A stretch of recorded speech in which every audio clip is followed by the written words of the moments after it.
en una ciudad. Bueno, estamos en el segundo bloque de Yo Ciudadano. Estoy con Marcelo Capelo. Buenas noches, Marcelo, ¿cómo estás? Un gusto acompañarlos. Bueno, hola Marcelo, gusto. Gracias por estar con nosotros. Estamos muy preocupados por el tema de la situación económica, la alza de precios. Bueno, los precios subieron, de acuerdo al último registro, el de mayo, un 3,5%. Según el índice Congreso, 3,5% mensual. Y dentro de pocos días el INDEC va a generar el nuevo índice de precios, ese que estamos todos esperando, donde se supone que se va a volver a medir bien la inflación en Argentina. Pero ya tenemos el adelanto del índice del Congreso, que es un promedio de varios índices, que como decía es un 3,5% mensual. O sea, va a andar por ahí, punto más, punto menos. Incluso se habla de que el del índice del INDEC podría ser hasta un poquito mayor al privado. Y el mes pasado la inflación fue 6,5%, ¿no? Veníamos ya de un mes de alta inflación porque el mes pasado, abril, pegaron mucho la suba de tarifas, ¿no? Claro. En mayo todavía hubo algunos coletazos de la suba de tarifas y se supone que ahora en junio ya la inflación va a estar bastante por debajo de lo que fue los últimos 2 meses. Pero cuando ya sumamos la inflación anual los últimos 12 meses, estamos en 42, 43%. Claro, una inflación muy grande, ¿no? Alta. Tengamos en cuenta es muy difícil que una economía se pueda estructurar con esa inflación. Sí, el año pasado fue 28%, que ya era alta, ya era muy alta, y vamos en este momento al 42, 43%. Lo que sí la diferencia es que este año hay un plan para bajar la inflación y el año pasado y en los últimos años no lo había. Ustedes dirán, pero ¿cómo ahora hay un plan pero la inflación es más alta? Lo que ocurre es que se está aplicando un plan para bajar la inflación, pero simultáneamente se sinceraron algunos precios que se habían retrasado en los últimos años, como el tipo de cambio, el dólar y las tarifas.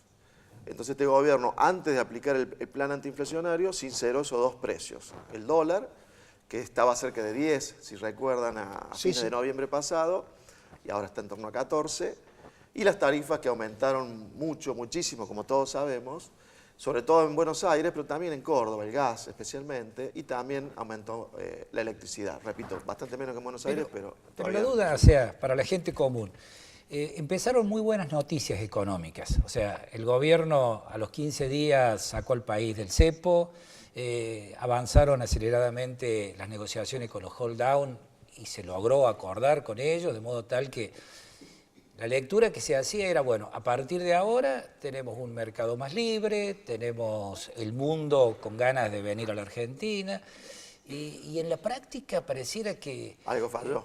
¿Será que los empresarios no han entendido? Porque la remarcación por encima de las tarifas me parece que han sido salvajes en cosas muchas veces de primera necesidad y demás. Así que valoración hacen ustedes, ¿no? En algunos casos puede haber ocurrido que... Se sacó la retención al campo, se le sacaron a la minera, es decir, me parece que... No sé si ha habido una correspondencia. Hubo señales, digamos, como para una apertura, en el sentido de una economía ahora, más de mercado, ¿no? La reducción de retenciones a las exportaciones de granos, a 0 en el caso del trigo, del maíz, y se bajó 5 puntos en la soja, también hace que haya un poco más de inflación o un aumento de precio en los primeros meses del año, un aumento por única vez, porque es un impuesto que se deja de aplicar, entonces los precios internos suben. Ahora, ¿que el gobierno habrá querido que haya más inflación? Obviamente que no, sino que eso era parte también del problema de que el sector agropecuario, con el anterior tipo de cambio y con las retenciones, las exportaciones que existían, ya tenía problemas de rentabilidad. Argentina exportaba cada vez menos, como exportaba cada vez menos, había cada vez menos reserva en el Banco Central. Y había un problema con el tipo de cambio. Había un problema de fondo con las reservas del Banco Central y había que salir de ese tipo de cambio bajo, de menos de 10 pesos, que teníamos el año pasado, ¿no? Por una cuestión, repito, de generar divisas, generar exportaciones. Pero eso no quiere decir de que en el proceso se iban a producir estos efectos. Este tema de que se pasó la devaluación de los precios, pero hasta cierto punto eso era esperable. No. Lo que ocurre es que me parece que como se dio una discusión en la campaña política para presidente, obviamente que cuando Macri decía que iba a sincerar el tipo de cambio, o que iba a salir del cepo, en realidad decía, no aclaraba de que eso alguna inflación inicial iba a traer, pero repito, eso era esperable porque el dólar le pega a los precios, sobre todo a los precios de los alimentos. Claro, bueno, generalmente en las campañas no se dice todo lo que hay que decir. Por supuesto, vos sabés mucho de economía y vos sabés que en la devaluación siempre hay efecto precio, ingresos y recesión también inclusive, ¿no? Teniendo en cuenta que muchos de los productos que nosotros producimos dependen, digamos, de ciertas importaciones, ¿no? Con lo cual también eso se produce, era esperable, pero digamos, lo preocupante es que se ve un aumento muy grande de los precios y todavía no se avisora ninguna reactivación, digamos, en la economía, que en teoría debería suceder, ¿no? Claro, porque el dólar le pegó a los precios, sobre todo los alimentos, que es lo que exportamos, entonces tiene un valor ligado al dólar. Subieron las tarifas y tenemos esta inflación cercana al 42-43%. ¿Puede ser el problema tarifario que ha digamos, claro, retrasado este primer... Yo creo que hoy por hoy lo que más está impactando en la sociedad es el tema tarifas. Lo de la devaluación ya pasó. Ya hubo una devaluación en el 2014, si recuerdan, en enero, fue del 25%, esta fue bastante mayor, pero de todas maneras, evidentemente, ahora se ha sumado la suba de tarifas, ¿no? Eso hace caer el salario real debe estar ahora 8-9% abajo de lo que estaba en octubre, noviembre del año pasado, o sea, el poder adquisitivo de la gente ha caído, y eso hace caer el consumo, que es lo que vos decías, el efecto recesión de la devaluación. La verdad que nada nuevo, generalmente las devaluaciones al inicio suelen traer estos efectos. Ahora, ¿por qué se las hace? Se las suele llevar a cabo cuando ya no hay más remedio, cuando ya hay mucho problema con las exportaciones y por ende para poder generar divisas, porque el país se estaba quedando sin divisas, se toma ese remedio amargo de subir el dólar. Entonces ahora estamos en el medio del problema con recesión y el gobierno está jugado que en el segundo semestre haya una reactivación. Yo creo que efectivamente puede haber una mejora, pero va a ser muy leve. Yo creo que muy de a poco la economía va a ir mejorando a medida que pasen los meses, por una cuestión muy simple, y es que lo que está cayendo es el consumo privado, lo que depende del salario, que también el consumo del sector público, porque hay algún ajuste en el sector público, y entonces lo que puede compensar para sacarnos de la recesión es la inversión y las exportaciones, pero por ejemplo, exportaciones depende también de lo que pase con el mundo, y Brasil está con un grave problema, entonces Brasil no nos compra. Entonces, esta salida por el lado de las exportaciones y la inversión se está volviendo muy lenta, pero repito, por el lado del consumo ya es como que habíamos tocado un techo, así del 2013 que el consumo se había estancado, no subía más, entonces en algún momento había que salir de ese estancamiento. Bueno, pero estamos pasando por los meses más complicados al respecto. Yo lo que veía, pareciera que todo el mundo la tenía en claro, que había que reajustar tarifas, particularmente en algunos segmentos, cuando uno escuchaba que en Capital Federal, gente que vivía en la Avenida Libertador, pagaba 25 pesos de gas, claro, y tenían todo conectado a gas o a la luz, y eran tarifas irrisorias.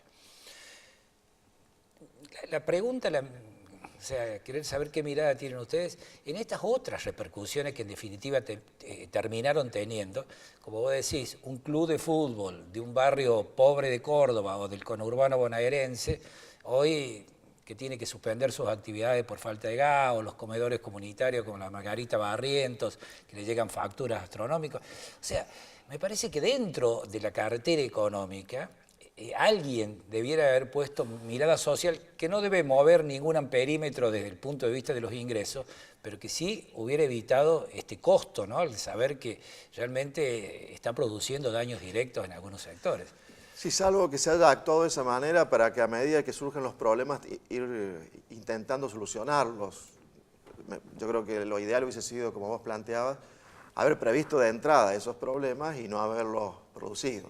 Por ejemplo, claro, clubes... Había un proyecto, digamos, de aumento tarifario pensando en estas cosas. Hay una tarifa social, ¿no? Sí, claro. Pero me parece que hubo detalles que se les escaparon, como los clubes, los comedores barriales y otros, que afortunadamente después se lo va solucionando, pero hubiese sido mejor si se lo hubiese previsto de entrada. Porque eso genera un costo, genera una reacción, genera una molestia. Por supuesto, sí, sí. Y la gente la pasa mal. Y el caso de las pymes también. Las pymes ahora están golpeadas por la caída del consumo, ¿cierto? Venden menos, y también subieron las tarifas para las pymes. O sea, subieron en general para toda la economía, incluyendo la hotelería, por ejemplo, de la hotelería de Córdoba. Y eso se lo podría haber previsto y quizás a las pymes haber ido más lento, dado que primero iba a haber ese impacto de caída de las ventas y no haberle sumado también los aumentos de costos por la energía, y además son los meses de las paritarias, con lo cual también suben los salarios y sube el costo laboral, ¿no? Entonces, para una pyme, seguramente ahora debe ser un momento bien complicado. Y sí, coincido con ustedes que se tendría que haber tenido en cuenta desde el comienzo todos esos potenciales problemas, y quizás se ha ido muy rápido porque la situación fiscal del gobierno también era muy difícil, se heredaron un déficit realmente importante, y han ido avanzando muy rápido en ese sentido, pero se olvidaron de los detalles, y después los detalles surgen, y hay que ir solucionándolo de todas maneras, pero con la gente enojada, que es peor. Hay un detalle que uno lo ve y mucha audiencia que tenemos nosotros responde a ese segmento. El tema del servicio público que se mueve particularmente con el tema de GNC, es decir, taxis, remises. ¿Qué proyección hacen ustedes? Porque hoy prácticamente se está equilibrando al litro de nafta, ¿no? Y esto obviamente gente que ha invertido 20, 30 mil pesos en un equipo de gas pensando que lo amortizaba en un... Claro. ¿Cuál sería el futuro o la proyección que ustedes hacen en ese tema de GNC para el servicio público, para todos los particulares que lo tienen, ¿no? Bueno, el precio del gas ahí estaba realmente rezagado en el caso de GNC. Incluso había cortes desde hace varios años en el invierno para la industria, que la población prácticamente no los percibía porque lo que se hacía era parar la industria con el suministro de gas o de electricidad. Grandes fábricas, digamos, ¿no? Se paraban. A las fábricas medianas y grandes, no solo a grandes fábricas, o la electricidad en el verano, que no llegaba a lo residencial, pero sí afectaba la producción, ¿no? Y se afectaba las horas de trabajo. Pero al GNC del transporte público no se lo afectó hasta ese momento. Estaba rezagado la tarifa, pero evidentemente, al igual que en los otros casos, se podría haber ido en forma más escalonada. Además, se dio el tarifazo justo cuando estábamos entrando al invierno, ¿no? Cuando más se lo utiliza a ese servicio. En ese caso también se podría haber hecho ese ajuste que era esperable también en el caso de los taxis y de los remises, el GNC y de los autos particulares, pero se lo podría haber hecho en 2 años, por ejemplo. De todas maneras impacta sobre la rentabilidad del que invirtió en la transformación a GNC, pero la verdad que eso ya pasó, por ejemplo, con los autos gasoleros. Y es lo que iba a decir, sí, ¿Cómo te cambian las reglas de juego? Van cambiando las reglas de juego. Porque en realidad de lo que se trata son commodities, ¿no? Tienen precios internacionales y bueno, cuando más nos alejamos de esos precios, las consecuencias tarde o temprano se pagan, salvo que seamos exportadores netos con superabundancia como es Venezuela, que no es nuestro caso. Claro. Pero la pregunta es, ¿esto debió haber sido más gradual? O sea, en favor del gradualismo está el hecho de haber contemplado todos estos casos particulares, ¿no? Obviamente que en ese sentido todo lo que se hubiese hecho gradual hubiese sido mejor. Ahora, ¿dónde estaba la urgencia? Bueno, en el faltante de dinero en el Estado, porque aquello que falta en el Estado, o sea, el gasto que supera el ingreso, de algún lado sale. Bueno, ¿de dónde salía? De la emisión del Banco Central. El Banco Central emitía muchísimos billetes y monedas todos los años. El año pasado emitió 35% más de billetes y monedas para financiar ese gasto público tan alto. Y en realidad, ¿qué estaba pasando? Que lo que uno no pagaba en la electricidad o el gas, lo terminaba pagando con la inflación, ¿no? Por esa gran emisión monetaria que había. Claro. O sea, alguien terminaba pagando ese déficit que el gobierno estaba teniendo. Ahora, ¿el gobierno qué dice? Para poder bajar la inflación a mediano plazo, tengo que bajar el déficit fiscal para emitir menos. El tema es que la gente dice, bueno, pero al principio me subiste la inflación. Porque no entiende entre el efecto de corto y de largo plazo. En realidad, la suba de tarifas en el corto plazo trajo más inflación inicial, pero eso va a ayudar a que exista menos inflación en los próximos meses, porque el gobierno va a tener que emitir menos dinero en el Banco Central, entonces va a haber menos expansión monetaria y va a aminorar la inflación en los próximos meses. Yo coincido con la gente del gobierno de que hacia el final del año la inflación puede estar cerca del 1,5% o hasta del 1% mensual, ¿cierto? Mensual. Pero de todas maneras... Y bueno, es sustancial esa baja, ¿no? Prácticamente ¿hace cuánto que no tenemos una inflación del 1% mensual? Hace varios años. Y habrá que ir al año 2009 para encontrar muchos esos valores. Años. De todas maneras, esta caída inicial del poder adquisitivo que hubo en la gente no se va a recuperar tan rápidamente. O sea, el gremio que mejor negociación llevó a cabo va a sacar un 38%, que son los aceiteros, y que incluso va a estar ahí Cuando termine el año la inflación puede estar en el 38, 40%, ¿no? De este 43 que hay ahora. O sea, no ha mejorado, en el se mejor de aminoró. los casos compensó. Exactamente, Digamos, o sea que esa pérdida de poder adquisitivo inicial no se va a recuperar tan rápidamente, pero por lo menos esperemos de que baje la inflación y después no se produzcan nuevos eventos como el de este año, donde cayó realmente el poder adquisitivo y el consumo, que es lo que estamos notando. ¿Y el tema de las inversiones? O sea, ¿para cuándo? Las inversiones, pasan dos cosas. El que vende en el mercado interno ahora está con recesión por todo esto que estábamos explicando.